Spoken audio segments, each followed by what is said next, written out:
Welcome to Truth Be Told. This is Captain Ron with Tony Sweet in studio. We have an awesome show. We've had a lot of technical problems today, but we're dialed in now. We have an awesome guest that I've really been looking forward to for a long time. Ray Hernandez, gentlemen, we booked him first, and yet he's the last one for our Contact in the Desert 3-month event. Rey Hernandez, if somebody out there is not familiar, is with the free organization, Edgar Mitchell's Free. He's at the heart of it. He's one of the founding members, and his work's outstanding. So let's welcome to the show, Rey Hernandez, please. Ray, you there? Okay, I unmuted myself. Can you hear me now? We can hear you. There you go. All right. Thank you for the invitation. Yeah. There's the applause. There's the well-timed applause. Ray, thanks for coming on. We want to jump right into this since we had a late start here. This survey that Ray, the whole free organization has put together, is something that my whole life I felt like we needed. I never knew why somebody didn't just look at all these different people that have had these different experiences, these abduction experiences, some sort of ET contact. Why can't we just examine what's going on with these people? Well, Free has done that. Their organization from top to bottom has top-notch academic people in it, so they're doing it right. What they did is they did this massive survey, and they've broken down, and now we have the results of that survey that we can actually look at some of the conclusions they've reached from people who have claimed an ET experience. Right, Ray? Did you find this remarkable, the findings? The findings were known to many of the researchers in our organization. We just didn't have the data to back it up. Got it. And what had happened was that our organization knew what was happening with thousands of experiencers because the members of our organization had, the non-academics, had worked with thousands of experiencers, but they didn't have the data. Okay, so they could hypothesize and conclude all they wanted to, but there was no data to back it up. And so, surprisingly enough, most of the members of our organization, our position is that before we did our research study, we knew almost absolutely nothing about this phenomenon. Why? Because the data, the research study was never done. What you had was hundreds of people publishing their own books about their own stories. Travis Walton, for example, Whitley Strieber, for example. Whitley Strieber is not a researcher. Travis Walton is not a researcher. Or you had individuals that had interviewed at most 200 people via hypnotic regressions in their living room couch, and then wrote a book that evil aliens are taking over the world. That is not academic research. All of these approaches just Anecdotal. Provide it's anecdotal, but more serious than that. It's disinformation and misinformation. What the proper thing to do was to get monies from major donors to conduct this huge research study. We were not able to get any funding, just a lot of small donations. And what we did is we did a 5-year academic research study. The first year was basically developing the research methodology with a team of approximately altogether, all the academics that participated in it were 15 PhD academics. And then we had 10 individuals that were the researchers, people like Kathy Martin, people like Mary Rodwell, people like Barbara Lamb, Leo Sprinkle, numerous individuals. We had a PhD statistician that checked all of our data. So what we did is we developed 3 surveys, 2 quantitative, 1 qualitative, and we administer the survey in numerous different ways and over a 3-year period. And we wound up with over 4,200 individuals that responded to our survey from over 100 countries. Hey, what do the statisticians say about that number? Does that give us a good enough sample to get a good enough result, or do they say you need more than that? No, that was more than enough. More than enough. Good. The largest research study that had been done in this arena was one that Kathy Martin had done with Denise Stoner. They only had 50 people they only had 50 questions. So we knew nothing about this phenomenon.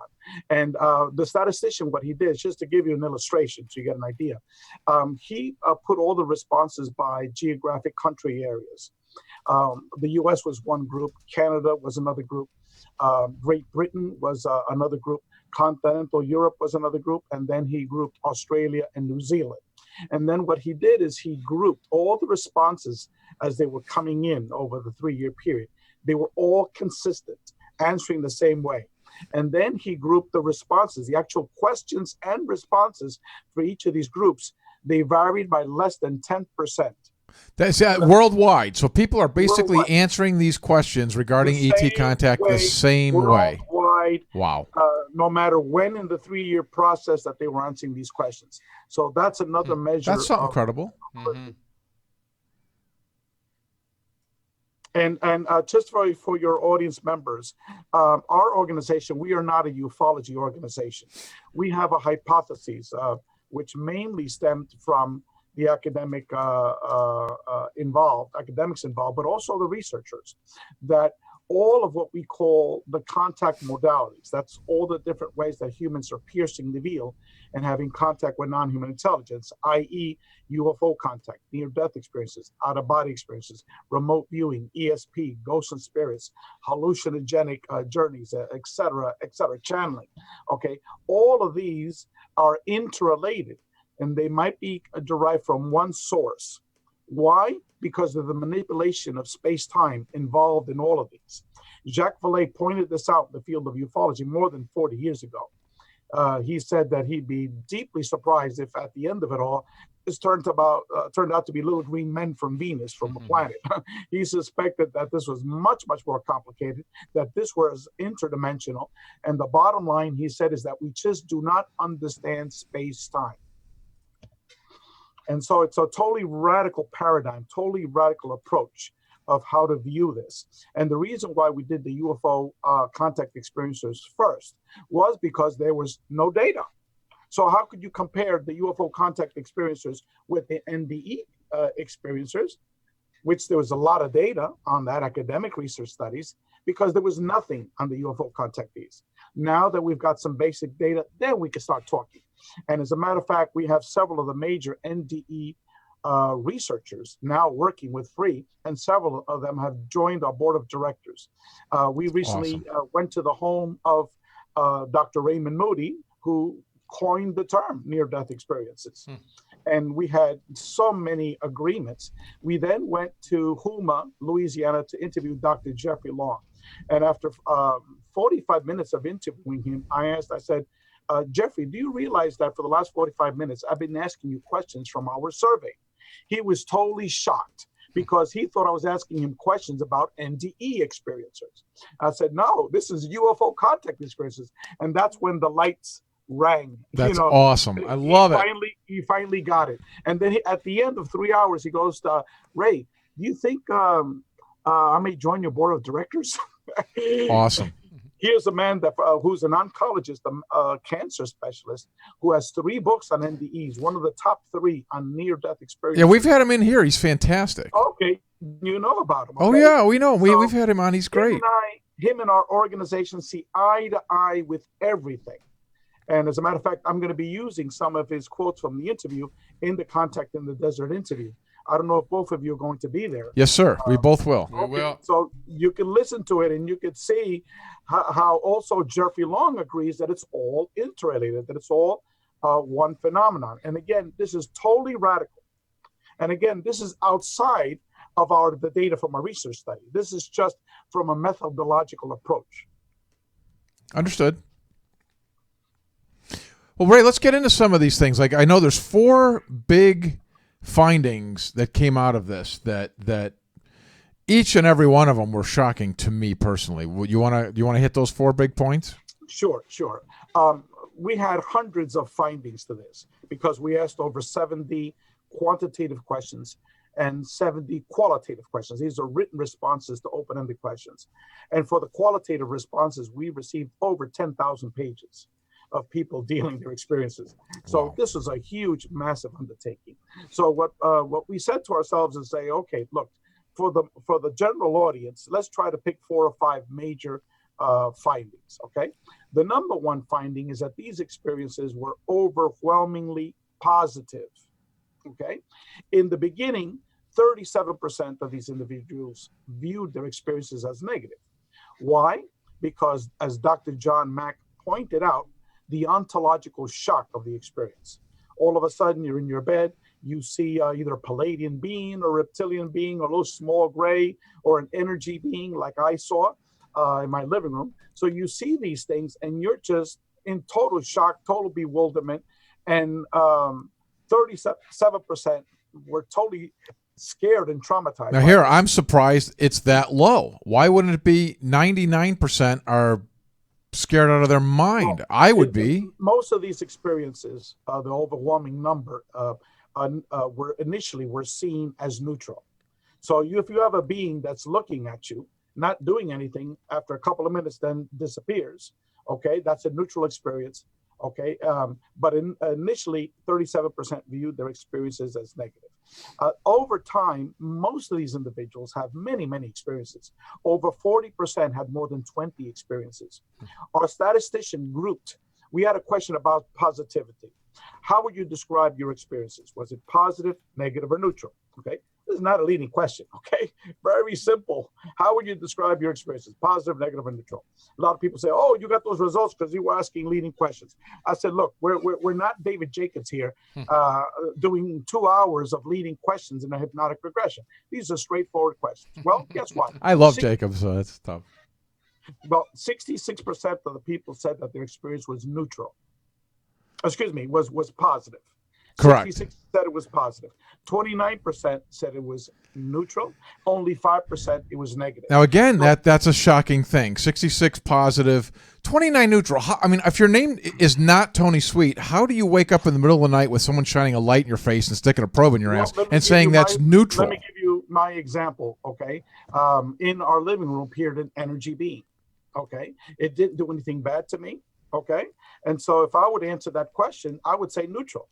You know? Interesting. And then in the long run, I would say positive in hindsight after that experience, because it made our dog and my wife disappear, and the dog was returned totally healed.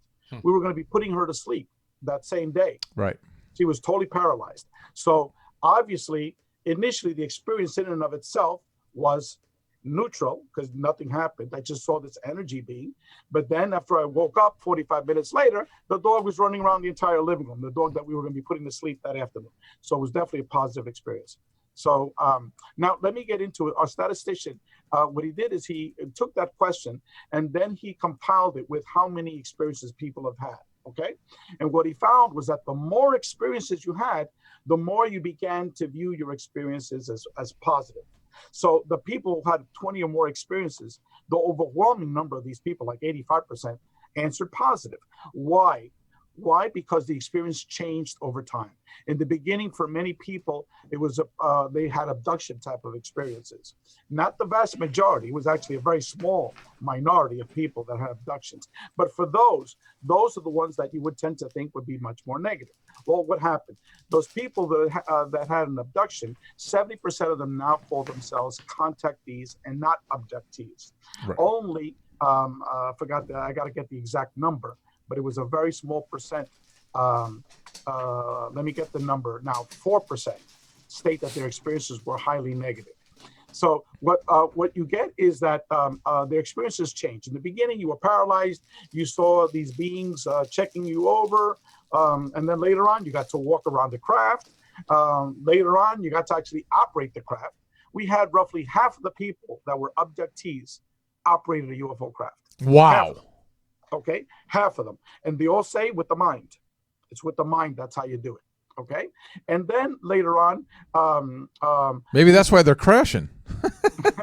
And then what you had, I doubt their crashes. And then you have, over time, the human-looking beings appear.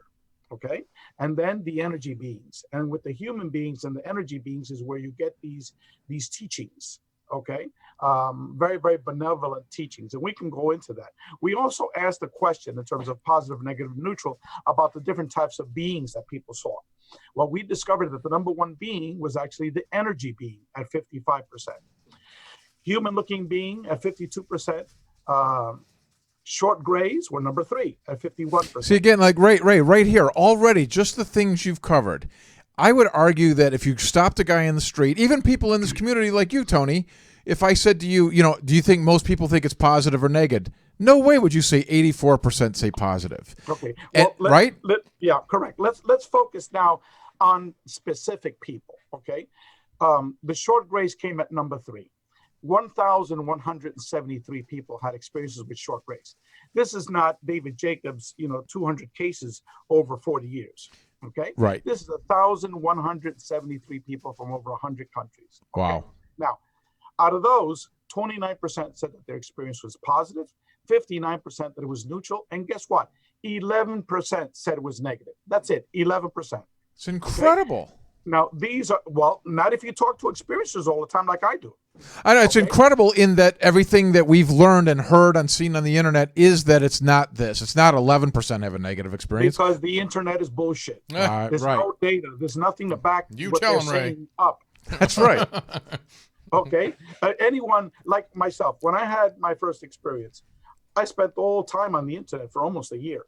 Okay? And you're an atheist, non-believer in any of this. Before any of this happened. Correct. All of you guys were kooks, Yep. And everybody contacting the desert was kooks. I went to Berkeley for a PhD, and now I'm a tax attorney with the IRS. I'll be the last person involved in these things. Okay. Also, I don't make a living out of these things. Okay. Like almost everybody involved in this field. Okay. I don't make a dime out of this. Okay. I'm here to do pure academic research. And that's why I was able to integrate with the academics, because I was an academic for 6 years at the New School for Social Research and at the City University of New York after I left Berkeley. But let's focus even also the number 7. 1, 2, 3, 4, Ghost, 5, 6. we're ghost number 4. Ghost number 4, the tall grays were number 5, the reptilians. Yep. The evil, dreaded reptilians that will rape your wife, will eat your children, and that Barack Obama was a reptilian. Okay. Right. Well, we had 644 people had experiences with reptilian. 644. I mean, it's a crazy number. Okay. Now, 17% viewed their experiences as positive. 60% viewed their experiences as neutral. 23% viewed their experiences as negative. Only 23%. But then when we went to phase 3, where they asked to write out the details, we went to the people that had reptilian experiences, and we read their written descriptions of what happened. Okay, this reptilian did not, do horrible things, did not rape them or do crazy stuff.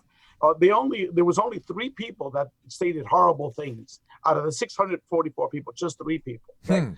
The overwhelming number of the people, the 23% that said that it was mainly negative, was because they were scared as hell when they saw that being right in front of them. Imagine you, okay, all of a sudden appears right in front of you this 8-foot tall being, 500 pounds, like he's a like Arnold Schwarzenegger on steroids, except he's 8 feet tall. He's got a crocodile head and slanty reptilian eyes, and he's just staring at you like a couple of feet away, just looking at you. Yeah, I couldn't handle that. I would be a mess. Okay. All right. Well, it's only 23% of the people stated that. But then after many years have passed, they realize, okay, in the beginning, I shitted in my pants. Okay. But now upon reflection, it didn't do anything to me. It just looked at me. It stared at me. That was the vast majority of these experiences, the overwhelmingly majority. Okay. But still 23% still have that picture, that vivid image in their consciousness of what this being looked like, and they're still traumatized. Okay. But that's only 23%. Okay. So that's just shows you what real data can do to a phenomenon that a lot of people have been widely discussing without any knowledge to back them up. Okay.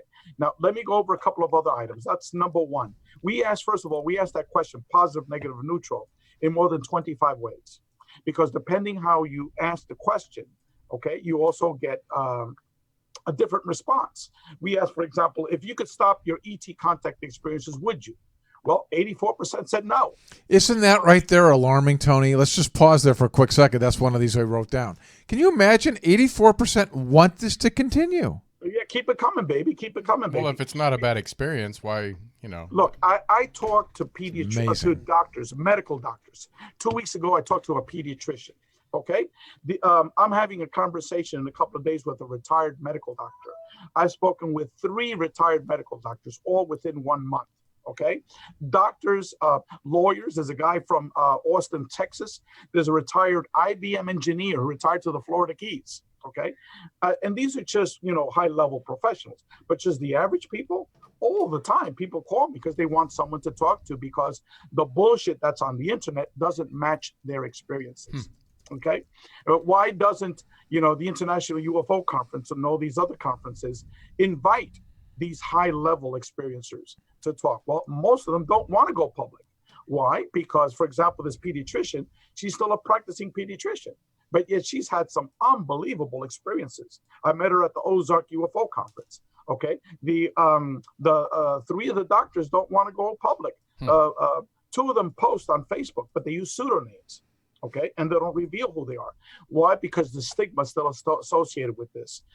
Most of the people that took our surveys, the overwhelmingly majority, they've never spoken to anyone about these except their close family members. Okay? Amazing. So it still remains a taboo. Hey, Ray, let's take a quick break right here. It's a good point to take a break. It's interesting that nobody's written a book about this great experience. The vast majority are this negative thing. That's what we certainly hear. We're going to take a real quick break. I'm Captain Ron with Tony Sweet. We'll be right back with Ray Hernandez. First, here's George. Join me, George Norrie, in Indian Wells, California, for the 7th Annual Contact in the Desert UFO Conference, May 31st to June 3rd. Contact in the Desert is an epic weekend of adventure filled with exciting explorations into ancient aliens, human origins, crop circles, UFO sightings, disclosure, and the newest evidence of ongoing contact. This amazing weekend offers over 50 lectures, 40 workshops, 8 exciting panels, special events, and a luncheon that I'm hosting. Contact in the Desert also features leading experts including Giorgio Tsoukalos, David Wilcock, Linda Moulton Howe, Michael Tellinger, Eric von Daniken, Doc Wallach, and many more important researchers and scientists in the field. Contact in the Desert is your place for inside information. Join us at thecontactinthedesert.com to get your tickets today. It's time to make contact. That's contactinthedesert.com. Don't miss it. Contactinthedesert.com. All right, we're back with Truth Be Told. I'm Tony Sweet and Captain Ron. We have Ray Hernandez, who's going to be at Contact in the Desert a week from today. I can't believe it's already here, and we hope you got your tickets. And if you don't plan on coming, we're going to be there live. We're going to interview other speakers and lecturers and bring it to you right here on Truth Be Told. But Ray, keep going over some of your other findings. This is very fascinating. Yeah, my presentation will go into detail about the positive aspects of it. We've got lots of data. The second major finding is that these experiences have resulted in a complete psychological profile transformation of the individual. Okay, and what you get is a bug that starts off, and out comes a butterfly. And what we did is we borrowed, with his permission, Dr. Kenneth Ring, who's an advisor. Dr. Kenneth Ring is one of the major NDE researchers. He did a study back in 1986, and he published a book titled The Omega Project, Near-Death Experiences, UFO Encounters, and the Mind at Large. And one of the areas that he explored was, how did these people change from the beginning of the experiences to the end? And he compared 85 people that had near-death experiences with 85 abductees, okay? And what he found out was that they both changed in exactly the same way. Depending on the questions that were asked, between 73 to 85% of these individuals underwent a profound psychological profile change for the positive. And the following is just a couple of examples of the 60 questions that we asked, so you can get an idea. These are the people, they had 5 options. Since I first became interested in my UFO experience, this particular experience strongly increased somewhat, had not changed, decreased somewhat, or strongly decreased. Let's take a look at strongly increased, okay? My desire to help others, okay, 51%, increased somewhat 24%. Okay, so let me just go over the topics. Okay, All right. My compassion for others, my appreciation of the ordinary things of life, my sensitivity to the suffering of others, my concern with spiritual matters, my desire to achieve a higher consciousness, my appreciation of nature, my spiritual feelings, my concern with the welfare of the planet, my understanding of what life is all about, my personal sense of purpose in life, my concern with ecological matters. Now let's take the opposite. What strongly decreased? Okay, what strongly decreased? My concern with material things. They didn't care about money anymore. Having the latest model Mercedes. Okay, my interest in organized religion strongly decreased. My competitive tendencies, my fear of death, 73%, strongly decreased. My fear to become a well-known person. Okay, so what you have after all of this, you have a person that you would want to be your spouse, your best friend, Right, your neighbor, you would yeah. want to associate with your neighbor, exactly. Right, yep. And if this would happen all around the world, there would be no hunger, Right. there would be no wars. Okay, all of a sudden everybody would be, hugging each other, love and light, concerned about our planet. Okay, making sure that everyone has universal health care, everyone has food and shelter, exploiting each other. No, it's a totally different person. Hey, Ray, do you think this is maybe why they're doing it, to try to influence our society by doing this? Well, they're influencing individuals. And I always ask that question to myself. I said, if they're doing this to individuals, why don't they do it to society at large? Right. Because maybe they're working case, little case studies, on specific individuals. Maybe they should hit some political individuals and help the rest of us. Yeah, I'm telling you. And so, again, this is thousands of people now we're talking about, not, 5 or 6 or 7 people. And this is done statistically by academics. Okay. Now, number 3, let's go to the third major finding. Okay. The third major finding, and let me put up that slide so I could read it carefully, because it's very important that it be phrased the proper way, be phrased accordingly. Okay. What these experiences are thought of as primarily physical experiences. Okay. What we found out was that while people might have seen a physical being, they might have seen a UFO. Actually, almost all of them, have seen UFOs. The vast majority have seen a physical being. The overwhelming 95% of their experiences were not physical. They were paranormal in nature. Okay. So, for example, like in my case, okay, I've seen up close 2 UAPs, unidentified aerial phenomena. Okay. One was like a football stadium that was 30 feet away from me. That was witnessed by my daughter and 3 friends. And then in a CE5 session with an attorney who was a graduate of Princeton, okay, Mike Marburg, we were like the last holdouts of the CE5 group. And Mike and I and 2 other people saw this object that was twice the size of a school bus, okay, white like the moon, flash right above us. We're talking 100 feet, okay? And then there was another time I saw a UFO at a greater distance. That's it. It's just 3 experiences, okay? In terms of beings, I only saw the energy being in my living room. But when you look at my experiences, it was 2 years of nonstop paranormal stuff, nonstop. And we're talking, you name it, I had it. Out-of-body experiences, near-death related type of experiences. I had downloads, I had physics downloads.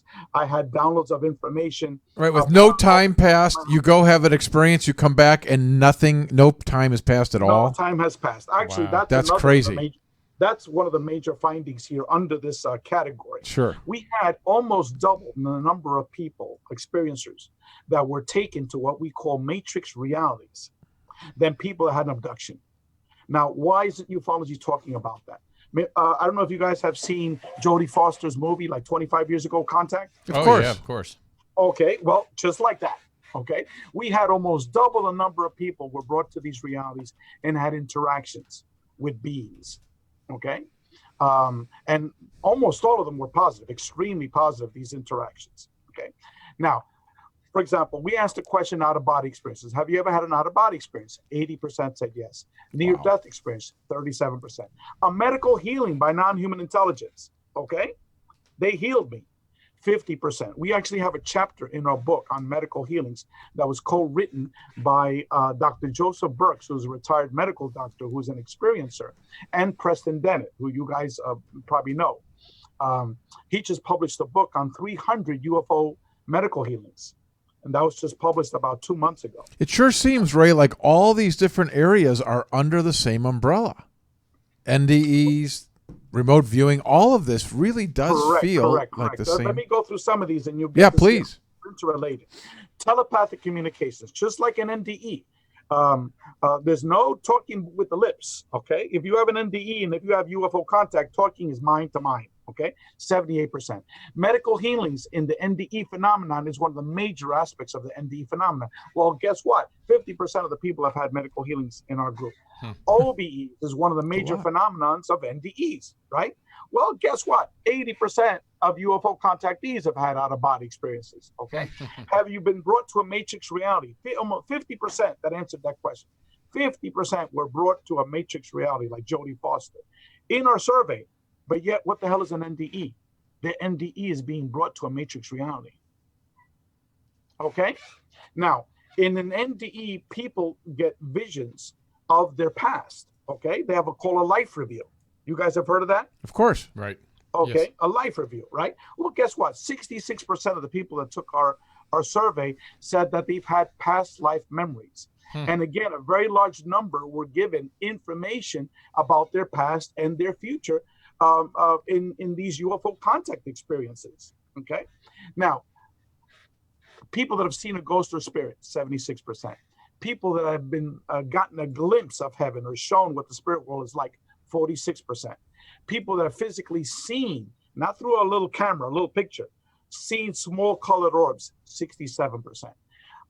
Something called apports, objects that mysteriously appear right in front of you, okay, 25%. My best friend has a whole shelf of apports, a whole shelf, okay? And he's given of them so many away, okay? This guy's a retired federal DEA agent who brought down Manuel Noriega, also ex-member of the CIA as well, okay? His wife is a PhD psychologist. His daughter is a PhD psychologist. All of them have had tons of paranormal experiences, as well as UFOs. They've got pictures of up-close UFOs, which they haven't gone public with it, okay? 25% have had these apports, objects mysteriously appear and disappear. Objects that have fallen or suddenly moved around your house without any reasonable explanation, 61%. When you get return from experiences, just like the NDE experiencers, okay? 74% said that they then began to see energy auras around people.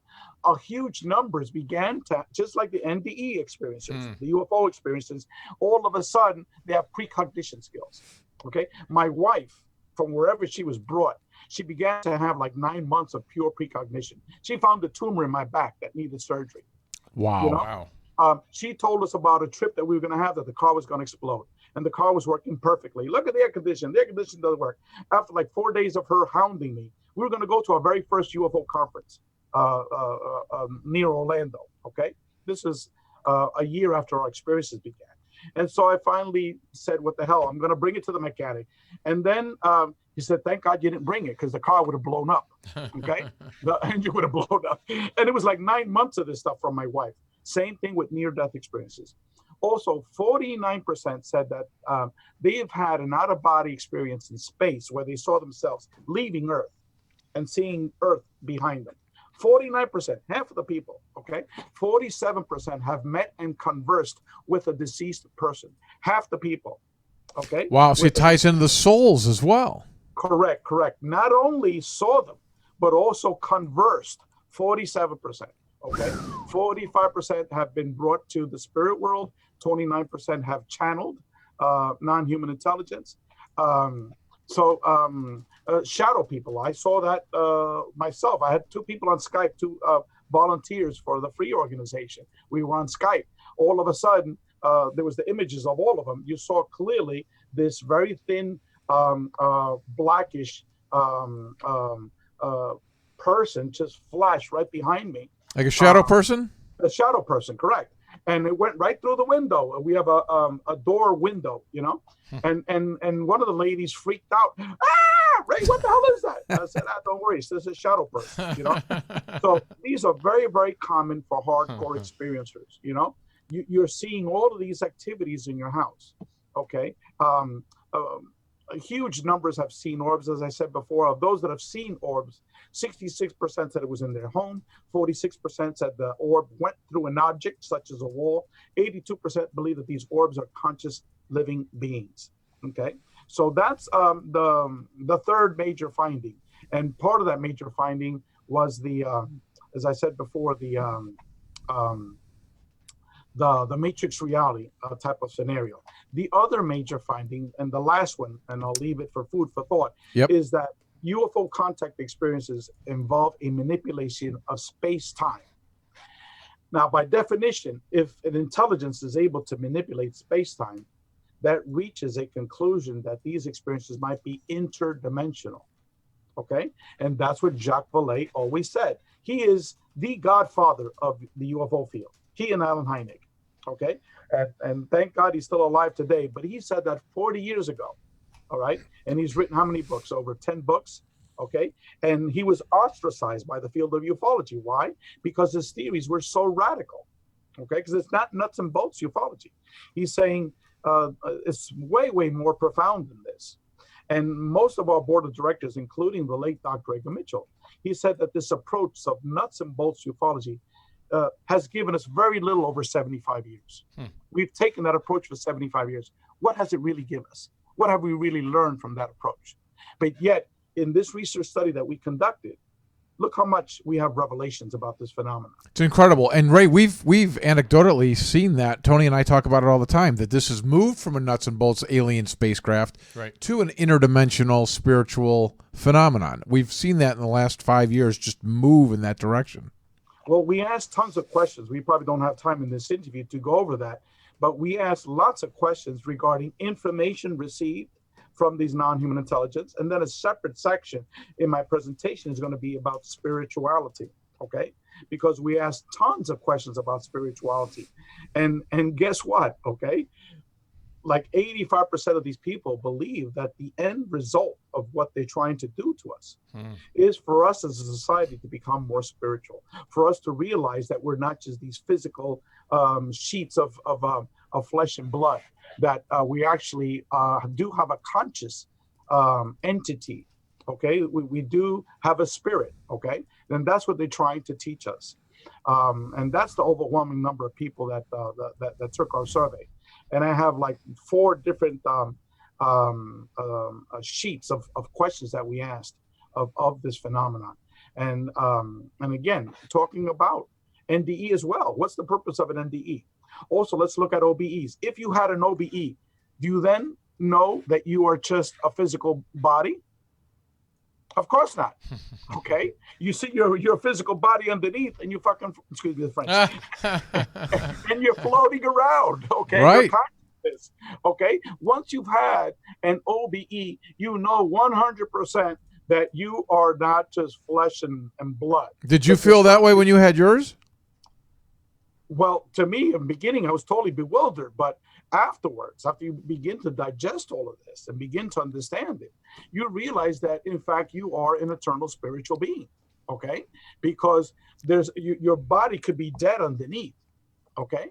But yet your consciousness survives, okay? And then I think this is what they're trying to do with us in a very, very complicated way. But again, it's so convoluted. It's so complex.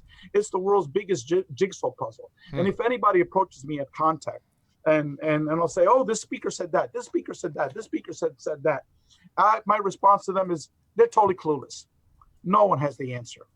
That's Which right. is starting to understand what are the questions to ask. Okay. And the problem with this field and associated fields is that you've got too many gurus that are out there. People that act like they know it all. Right. Okay? And that's not the approach that we should be taking. We should be taking. Couldn't agree more, Ray. Yeah, I never believe somebody says I have the answers. Yeah, yeah. It's we have to take the approach that we know nothing about this phenomenon, and that's why we need to be able to do these coordinated studies with the academics and the experiencers and the researchers. I love it, Tony. We need to get Ray back on for about a 12-hour right. session. We only have like three more minutes left, but Ray, I mean, so fascinating. It's I've enjoyed just listening and learning from you.